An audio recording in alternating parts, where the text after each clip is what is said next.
23 June 2025-এ কোন রাশি কোন পুজো করলে জীবনে সফলতা ও শান্তি আসবে, চলুন দেখে নিই।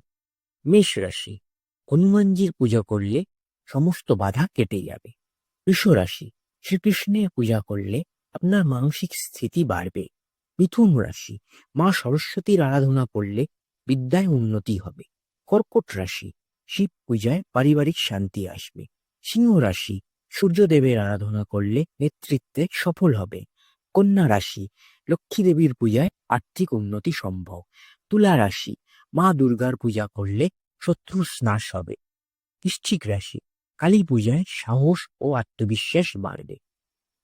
ধনু রাশি, বিষ্ণু পূজায় ভাগ্য উজ্জ্বল হবে। মকর রাশি, শনিদেবের পূজায় কর্মে সাফল্য আসবে। কুম্ভ রাশি, গণেশ পূজায় বাধা দূর হবে ও পরিকল্পনা সফল হবে। মীন রাশি, মা আনন্দময়ীর পূজায় মনের শান্তি ও কল্পনা শক্তি বৃদ্ধি পাবে। এইরকম আরো রাশিফল জানতে হলে চ্যানেলটিকে লাইক, শেয়ার এবং সাবস্ক্রাইব করুন।